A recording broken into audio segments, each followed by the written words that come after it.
Kaixo eta ongi etorriak gaurko saiora. Gaur gurekin izango dugu Presen Zubillaga.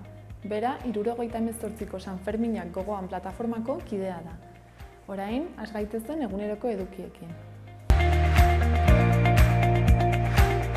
Gaurko komunikabidetako azalak aztertzen hasiko gara.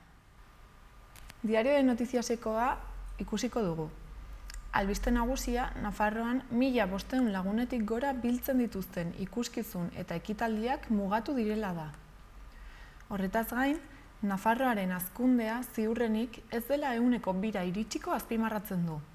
Gobernuak urtarrilean iragarri zuen BPG-ak 2,2ko igoera izango zuela, eta orain betetzea zaila izango dela uste duela jasotzen du Notiziasek. Bestalde, Gobernu Foralak N121A errepidean kamioiei bidesaria kobratuko diela ere aipatzen du.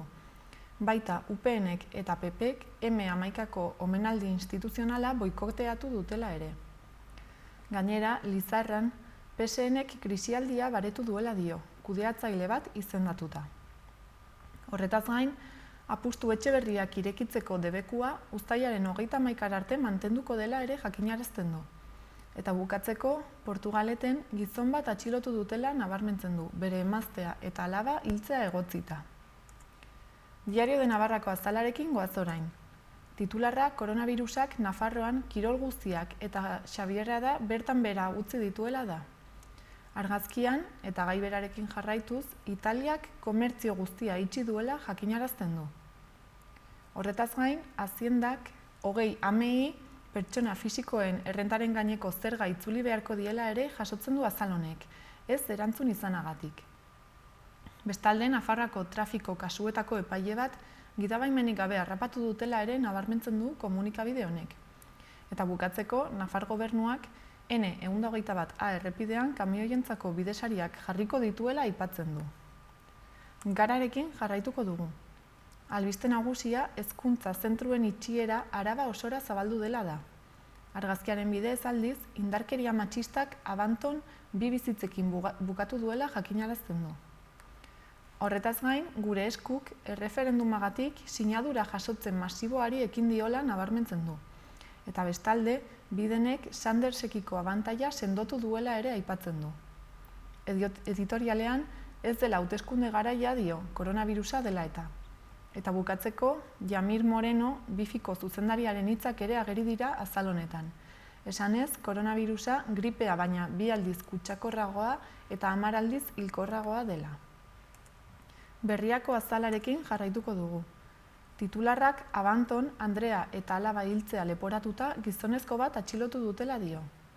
Argazkian, Arabako eskola guztiak itxita daudela azpimarratzen du.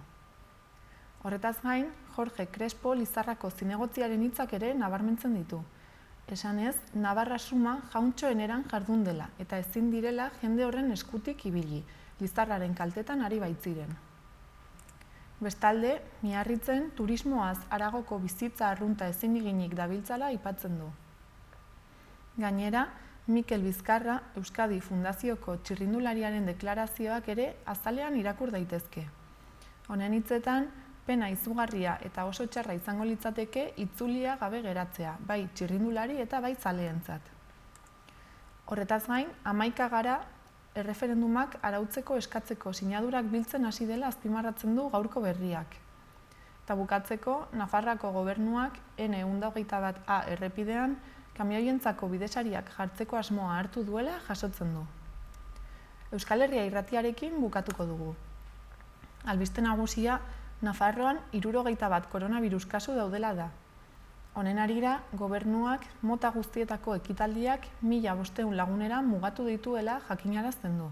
Eta baita, Xabierraldia bertan behera geratu dela ere. Horretaz gain, Nafar gobernuak jokoaren foru legearen inguruan deklarazioak egin ditu.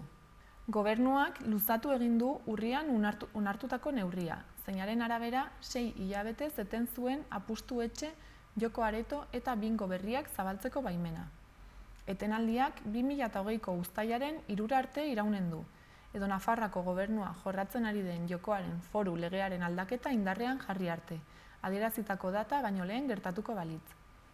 Era berean, luzapenaren ondorioz ez da onartuko baimenaren bideragarritasunari buruzko aurretiazko kontsultetako eskaririk. Ezta ere, Foru Erkidegoko tabernetan, kafetegietan, kafeantzokietan, apustu eta joko aretoetan, bingoetan eta kasinoetan joko eta apustu makinak jartzeko eskaririk. Jadanik, mota horretako makinak dituzten joko aretoek zein ostalaritzakoek aukera izanen dute horiek berritzeko. Matxura gertatuz gero edo makina gaurkotzeko beharra izanez gero, baina ez da baimenik emanen makina gehiago instalatzeko. Gaur egun, 1627 joko makina eta 1089 apustu makina daude baimendurik Nafarroako ostalaritza aretoetan.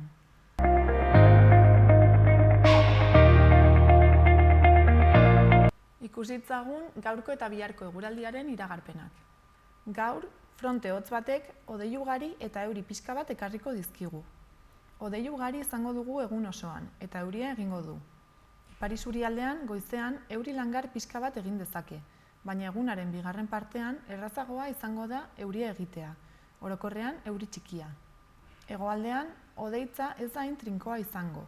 Goizean ateri egongo da, baina arratsaldean zaparrada batzuk bota ditzake han-hemenka, bereziki Nafarroan. Iparraldeko haizea ibiliko da eta tenperatura jaitsi egingo da. Bihar, ostiralean, tenperatura apur bat gehiago jaitsiko da eta balio altuenak 13-14 graduren azpitik geratuko dira. Alabaina, eguraldiak egonkortzera egingo du. Eguna hodei ugarirekin eta euri kontuekin hasiko dugu Kantauri isurialdean, baina goizean atertu egingo du. Arratsaldean hodeiak gutxitu egingo dira. Iparraldeko haizea ibiliko da ekialdeko ukituarekin. Ikusitzagun orain gaurko efemerideak. 1884ko martxoaren 12an, Vicksburgen, Mississippin, lehen Coca-Cola botillak saldu zituzten. Gainera, gaurko egunez ere, baina 1945ean, tifusak Ana Frank hil zuen, juduen aurkako jazarpen kanpainan naziek Bergen-Belseneko kontzentrazio esparruan zuten bitartean. Hilabete bat geroago askatuko zuten aliatuek esparru hura. Bestalde, gaurko egunez baina 1946ean, Liza Minnelli estatubatuar abeslari eta aktorea jaio zen. Eta 3 urte beranduago, 1949ko martxoaren 12an, Rob Cohen estatubatuar zuzendari, ekoizle eta zine gidoilaria jaio zen.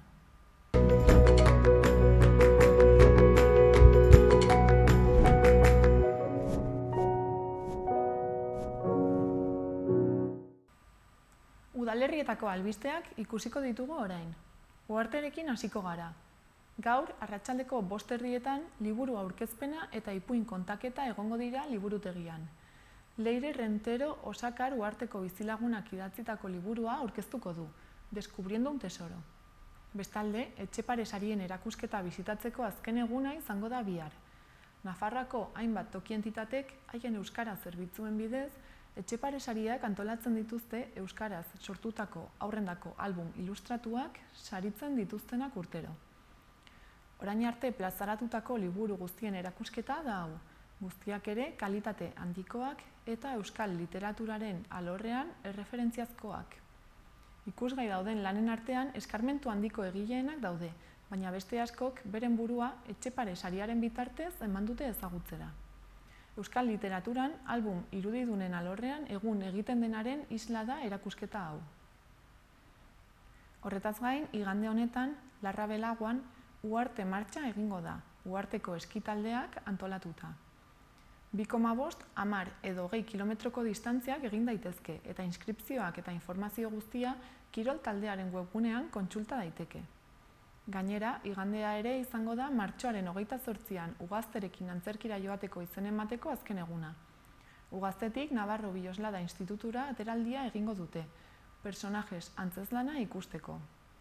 Antzerkiaren historiako pertsonaia esanguratsuenak biltzen dituen komedia musikala. Gainera, oholtza gainean Leire Oiz eta Asier Bronte uharteko bi gazte izanen dira, eta izen ematea librea izango da. Bestalde, iganderako ere, uharteko menditaldeak irtera antolatu du Ubagoako arroilera. Goizeko 8:00 abiatuko dira San Juan plazatik, eta 4 orduko ibilaldiaren zailtasun maila ertaina izango da. ondorengo bazkarirako erreserba egiteko lehenagotik eman beharko da izena. Noainekin jarraituko dugu orain. Martxoaren 29 arte, Kuadernos Viajeros erakusketa dago ikusgai kulturetxean. Bihar bestalde liburutegian eta 6:30 Iraia G. Parente eta Selene M. Pascual egileekin bilkura eginen da eta sarrera librea izango da. Bihar ere, Zineforumaren barne, Tres anuncios a las afueras filma ikusteko aukera egongo da 9:00 kulturetxean eta sarrerek 3 euroko prezioa izango dute. Bukatzeko, igandean arratsaldeko 6:00 eta kulturetxean Un cuento de magia antzerkia eskainiko da 3 urtetik gorako haurrentzat eta sarrerek 3 euroko prezioa izango dute. Iruñarekin bukatuko dugu. Apirilaren 30ko ordubietan amaituko da Iruñeko Udalak eta Nafara Ateneoak sustatutako Iruña Hiria nazioarteko poesia sariaren 14. ediziora lanak aurkezteko epea, euskarazko zein gaztelaniazko modalitatean. 3.000 euroko 2 sari banatuko dira, hizkuntza modalitate bakoitzeko bana. Pertsonak orok lehiatu daiteke, edozein nazionalitate izan da, beti ere, aurkezten diren lanak gaztelaniaz edo euskaraz idatziak badira. 2019an 366 poesia bilduma aurkeztu ziren lehiaketara, 357 gaztelaniaz eta 9 euskaraz. Eta aurreko urteetan bezala, interneteko parte hartzeak gora egin zuen. Gaztelaniaz aurkeztutako lanen 175 estatukoak ziren eta 135 atzerrikoak. Erkidegoka Andaluziatik aurkeztu zituzten lan gehien. Atzerritik bidali zituztenen poesia bildumei dagokionez, Kuba eta Argentina gailendu ziren, 25 eta 24 lanekin urrenez urren. Euskaraz jaso ziren 9 lanetatik 5 Nafarroatik zetozen, 3 Gipuzkoatik eta 1 Bizkaiatik. Sariketaren 12. edizioan aurkeztutako lanek parte hartzen marka guztiak hautsi zituzten gaztelaniazko zein euskarazko modalitateetan. 405 poesia bilduma jaso ziren gaztelaniaz eta 22 lan euskaraz. Baldintza eta informazio guztiak udalaren webgunean kontsulta daitezke. Bukatzeko, Iruñeko Udalak 2020ko San Ferminetako kartel lehiaketara jatorrizko lanak aurkezteko epea ireki du. Webgune bidez, interesdunek aurkezpen prozedurari hasiera eman diezaiokete, zeina erabat online izanen baita edizio honetan. Horretarako, webgunearen atariko banerretik sartu eta gaztelaniaz, euskaraz eta ingelesez eskura daitekeen formulario bat erabili beharko dute. Eta horri, jatorrizko kartelaren diseinua erantsi, bereizmen txikiko JPG fitxategian. Lehiaketa honetan parte hartzeko epea apirilaren 1 amaituko da.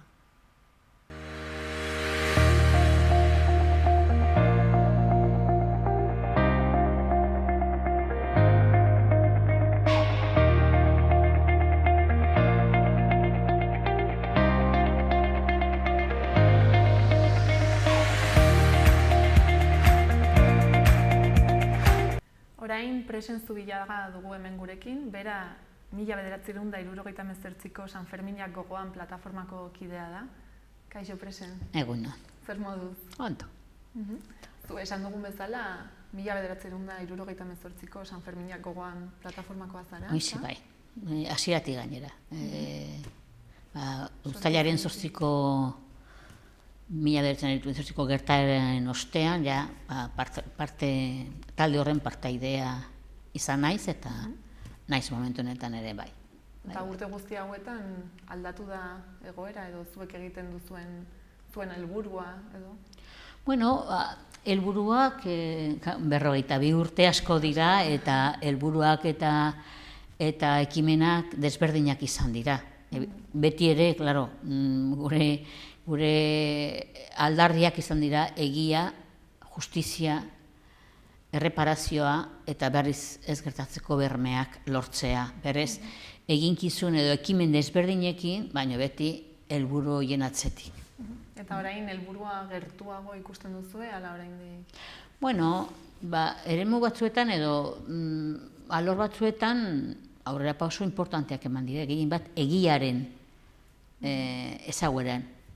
Claro, 52 urte hauetan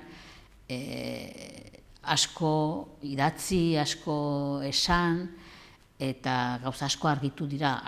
Besteak beste, bueno, urte horretan bertan Iruñean sortu zen investigazio batzordeak non zeuden, non hartu zuten parte peinek garai hortako alderdi politiko guztia, ezkerreko alderdi politikoak, sindikatuak,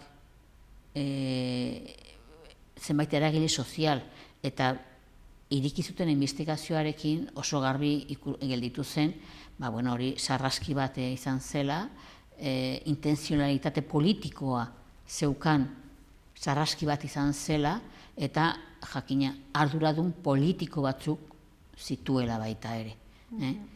Hasteko agintari polizi batzuk zehazki, bere aginteak eman zuten dena, eta azken fina momentu horretan barne ministroa zena, gure Martin Villa ospetsua. Eta justiziarako, oraindik? Hor dugu gure korapilo handiena. Gaur egungo borroka. Claro, ez da bakarrik San Fermin 1918ko gertaerak. Ez dugu ahaztu behar, estatu honetan egon zen transizioa, gatazka asko, sarraski asko, impunitatean usteko helburuarekin egin zela. Hau da, esaten dutenek transizio modeliko bat izan zela, izan zen modelikoa batzuen interestarako eta batzuen helburutarako. Impunitatea hor 40 eta 2 urte hauetan estatuko aparatu polizialek egin duten erailketa pilo impunitatean daude. Hau da, ez dute justizia izan. Eta egia lortzeko eragile sozial ugari egon gara JK horren atzetik, baina ez dugu lortu eta hori da ukatzen digutena justizia, ordaina eta jakina. Horiek lortu gabe berriz ez gertatzeko bermeak ez da ere ez daude ziurtatuak. Hala ere, Espainian mota hauetako ekintzak ezin dira epaitu, ez?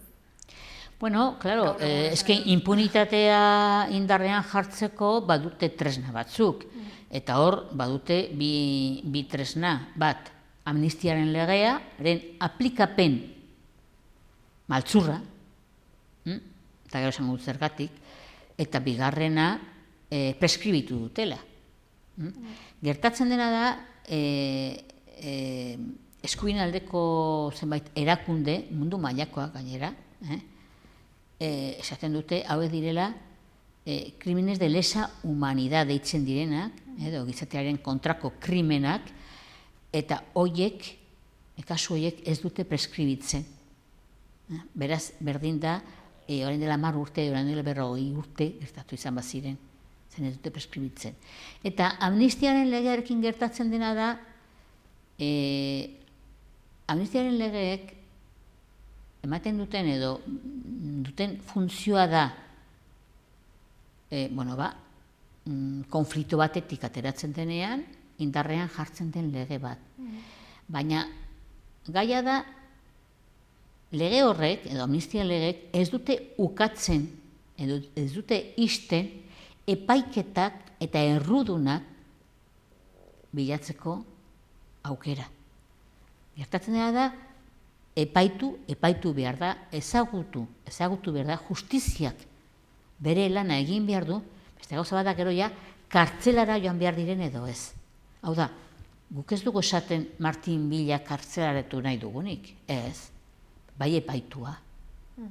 Eta errekonozimendua. Eta epaitua eta justizia egiten baldin bada, ondoren errekonozimendu bat, estatuak errekonozimendu bat, hau da, gertaeraiek, ekintza horiek, sarraski bat izan zela eta estatuko indarkeri bat izan zela, hori rekonozituta geldituko zen.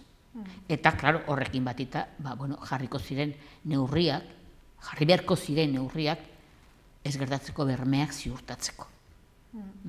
Hala ere, urte guzti hauetan ez da lortu, ez? Egitea. Ez da lortu eta gainera momentu honetan dugun zirrikitu bakarra da Argentinako kereila deitzen den euskarri hau.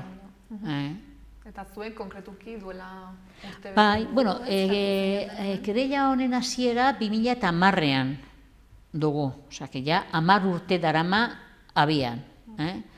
Eta Argentinan hasi zen, bertan, jatorriz Espainiakoak ziren exiliatu batzuen, eta hemengo batzukin baita ere, hemen ate guztiak itxiak zeudenez, ara jo zuten eta lortu zuten kereila bat irikitzea.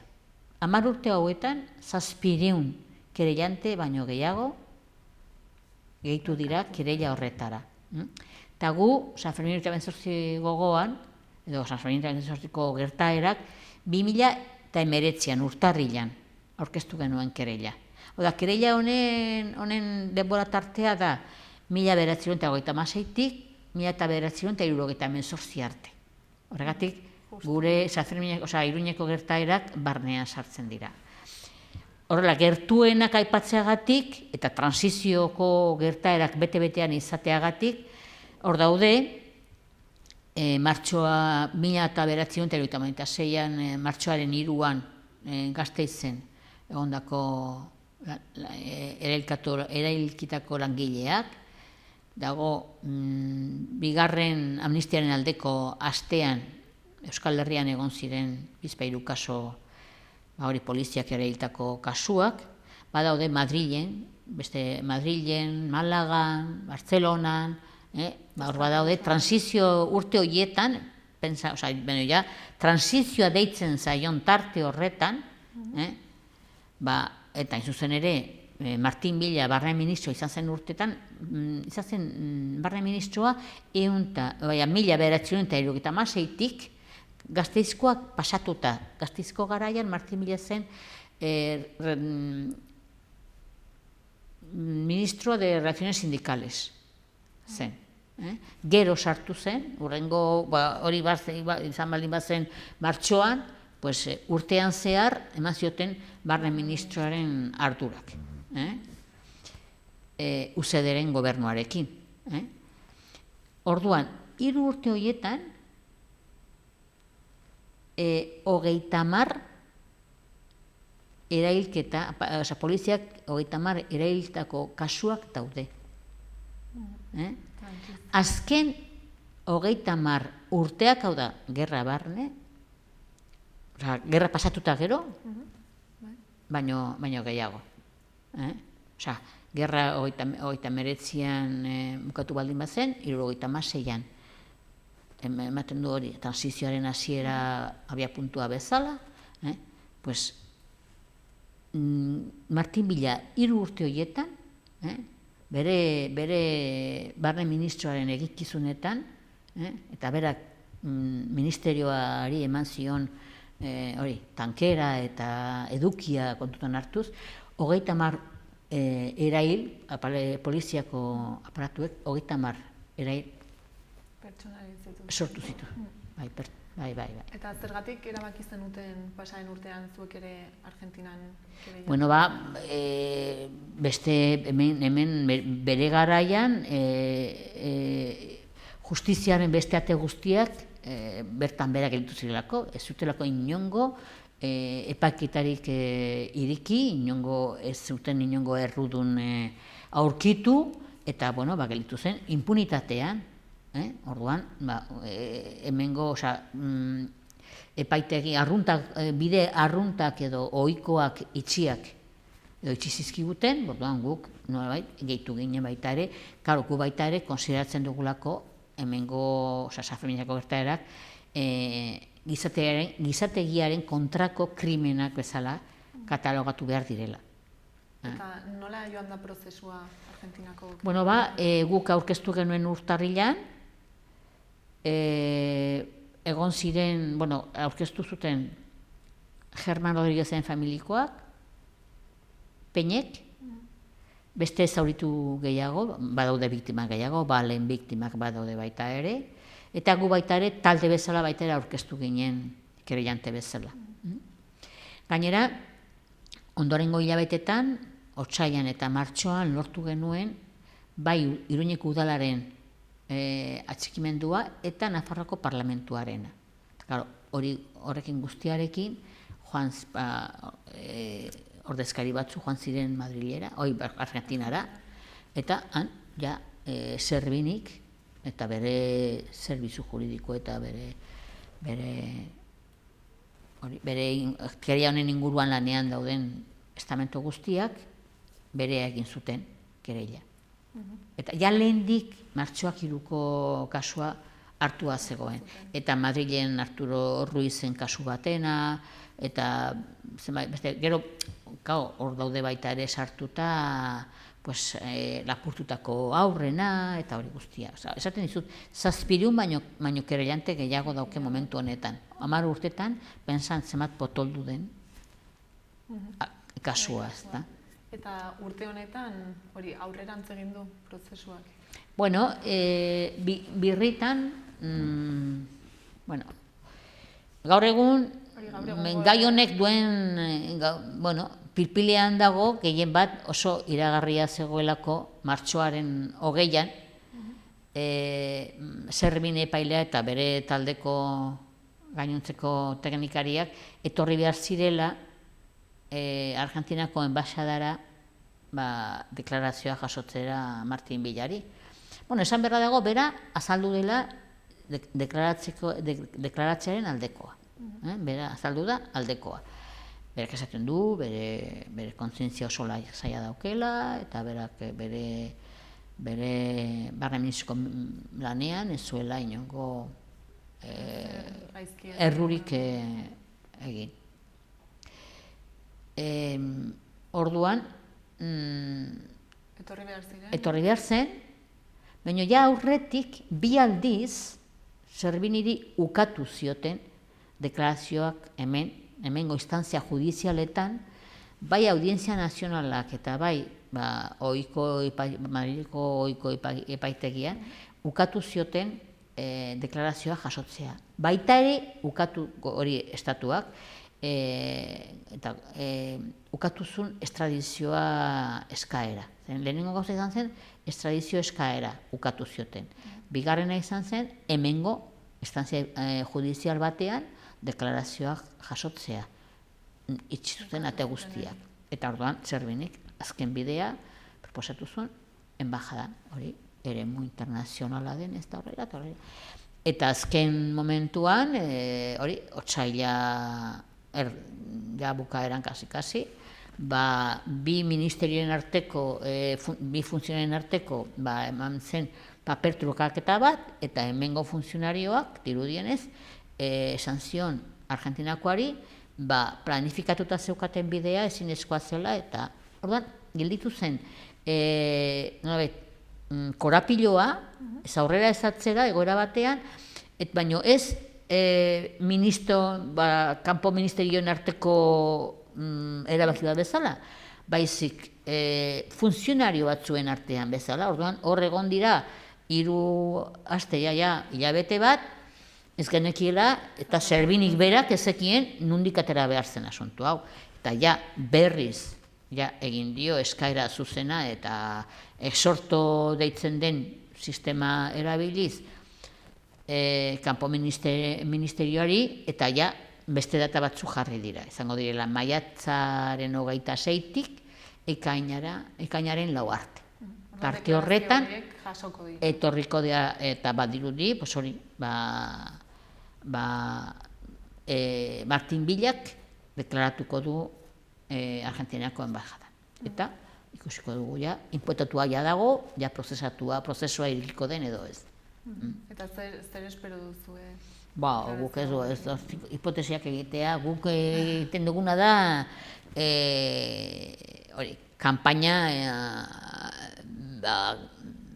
garbi ikusteko zenolako ardurak ditu bere politikari bezala aritu zen urteetan, eta nola gelitu diren kasu pilo bat impunitate bete-betean, eta guk horren kontra, guk lanean, gure taldeak lana egiten du, estatu mailako zeakoa deitzen den plataforma batean, eta nolabait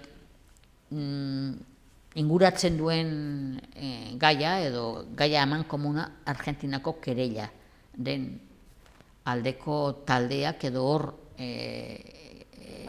kasuak bideratzeko edo justizia egiteko dauden kasua. Eta orduan zuek bitartean jarraituko duzue? Guk hau sensibilizazio kanpaina etengabe. Joan den astean adibidez, Nafarroko Parlamentuko komisio batean, egin genuen konparezentziak, gehien bat eskatze Nafarroko Parlamentuari indartu dezala gure eskaera eta Martin Villa deklaratzera joateko edo deklarazioak egiteko edo zerbinik jasotzeko aukera izatekoren alde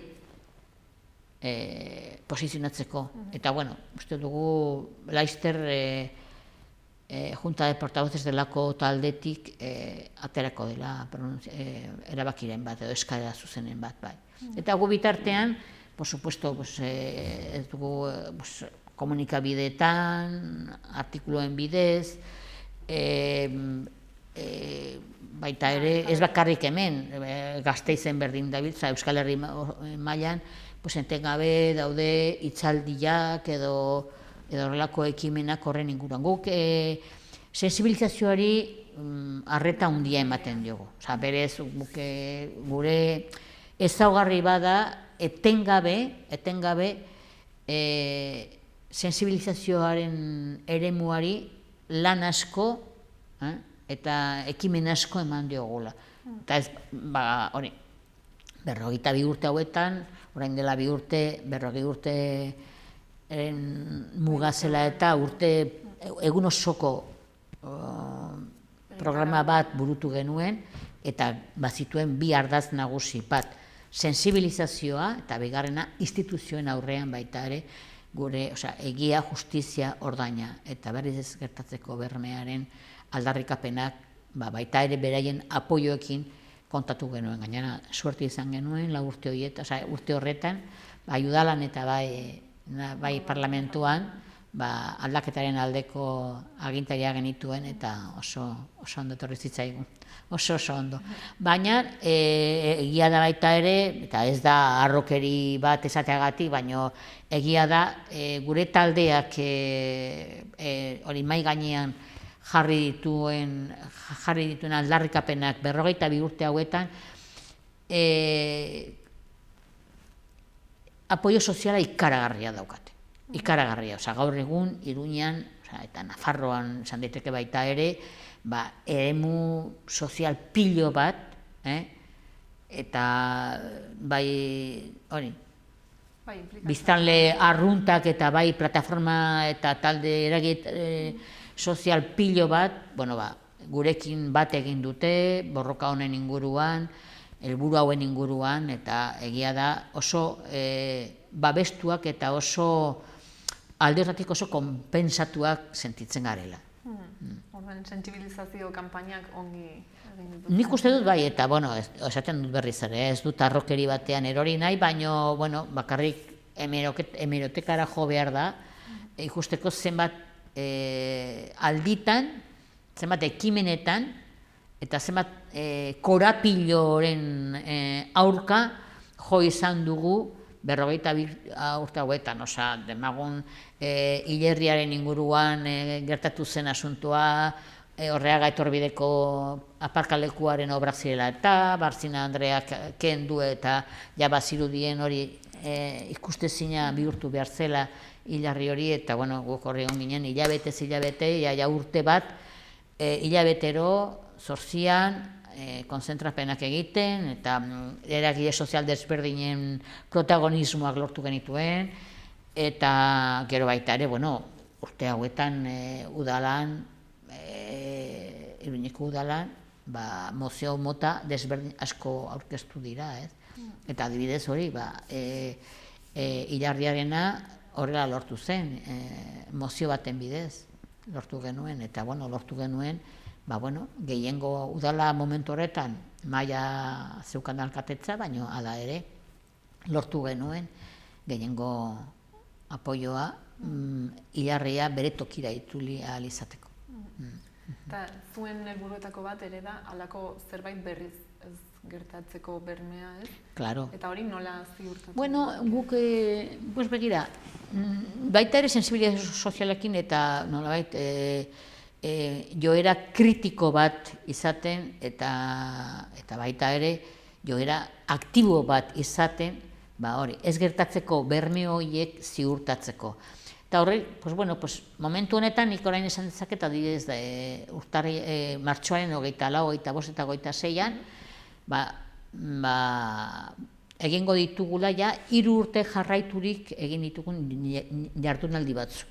Egin genuen 18an, 40 urte muga zela eta, 2017ko udazkenan baita ere hasi ginen, hortik abia puntua izan zen, baina pixkat formato antzekoa 2018an egin genuen 3 hitzaldikin baita ere, transizioa nola izan zen, Estatu Espainolan transizioa, ikuspuntu desberdinetatik aztertu genuen, eta horretarako Kataluniako hizlariak, Galiziakoak eta Euskal Herrikoak egun desberdinetan bere nazionalitatik, bere herritik gauzak nola joan ziren, eta nola kolokan jartzeko, saldu nahi diguten transizioa ez dela egia, hor trampa asko egon zirela, transizio hori isiltasunean, el pacto de silencio deitzen den horretan oinarrituta dagoela, eta berez impunitatea goitik bera indarrean dagoela, ez bakarrik diktaduran gertatu zenarekin, baizik baita ere transizioan eman ziren gertaera batzuen inguruan. Joan den urtean, 19an, jorratu genituen zenbait eremu sozialetatik nola eman zen transizioa, eta horretarako hartu genuen preso sozialen egoera, garai hortakoak, identitate sexuala desberdineko pertsonek zenolako egoera bizi izan zuten, eta mugimendu feministak baita ere ze adirazpena izan zituen transizio garaian. Eta aurten, martxoaren 24an eta 26an egingo ditugunak, hartzen du 1918 urtetik 2020 arte, 42 urte horietan, 3 ardatze hauetan izan duen bilakaera. Bat, askatasun demokratikoak, 2, garapen eredua, gizarte garapen edo garapen sozioekonomikoa eta gizarte garapen eredua zenolako ondorioak ari da ekartzen, eta 3. da eremu judizialan zenolako bilakaera eman den edo zenolako gertaerak. Eta horretarako, lehenengo gaia, askatasun demokratikoaren inguruan David Fernandezek azalduko du, Kataluniako kupeko parlamentario ohia. Gero, garapen ekonomikoaren inguruan Jaio Herrero, eko feminista, eta oso jantzita garapen ereduaren inguruan, eta 3. torriko da, egongo dira Jaione Karrera, hemengo abokatu bat, Iruñeko abokatu bat, eta gero Kataluniako abokatu bat prozesin taldean lanean, edo lanean dagoela, barnean dagoela, ez? Orduan, horiekin izango da aurten, ez dakit, nahi dugun gaiak, eta horren inguruan, ez dakit, hausnartu eta eztabaidatu nahi ditugun gaiak. Eta hau non izango da? Non izango da, izan dut martxoaren 24, 25, 26an, plazara egoitzan, Iruñeko Nagusikalean dagoen egoitza komunitario horretan. Arratsaldeko 7:00 eta 3 egun jarraituak. Hori izango da, aurten, nolabait, tartean dugun Marten Bilaren imputazioaren, prozesuaren inguruan, nolabait, egin nahi dugun, nolabait, sensibilizazio sozialaren ekarpena. Eta gero, suposatzen dut jarraituko duzu. Claro. Bueno, pues espero dugu maiatzean emango dela, jarraituko dugu kanpaina, claro, horrekin, claro, etengabe dago, bueno, Martin Villaren pertsonaren inguruan, elementu asko bere baitan biltzen dituelako, zen ez da bakarrik zenbat kasu ditu impunitatean gelditu direnak, zen gero baita ere, estatuak zenolako tratamendua eman dio, zenbat domina eman dizkio, zenbat meritu, eta zenbat, orduan, guk eskatzen dugu baita ere, bueno, pertsona honi, horrelako errekonozimendua kendu behar zaizkiola, bertan bera utzi behar zaiola dena, eta rekonozitu behar dela oso ibilbide sangrantea izan zuela bere bilbide politikoa.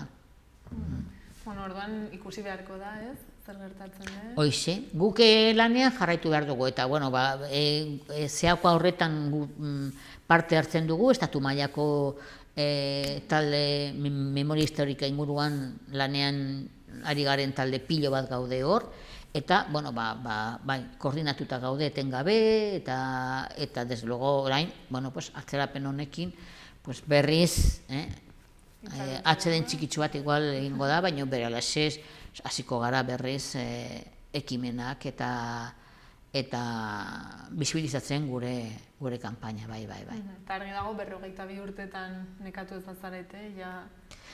Bueno, ez osasuntsu gaude gainera, partaideok, eta, bueno, jende gaztea baita ere, bueno, pues hurbiltzen da baita ere, ari da parte hartzen taldean, eta, bueno, ez gara talde oso zabala, lanean egunero edo utzinez hori, regulartasun batekin jardun dugunok, baina egia da dugun erantzun soziala oso ona dela eta horrek, claro, elementu guztiak ematen dizkizu lanean jarraitzeko, bai. Eskerrik asko. Zuei deitzeagatik. Eta ea berri honak jasotzen ditu. Bueno, ja hurrengo bizitan, esan dezaket ja Martin Villa prozesatua izan dela. Hala den, eskerrik asko. Bale, hurrengo arte.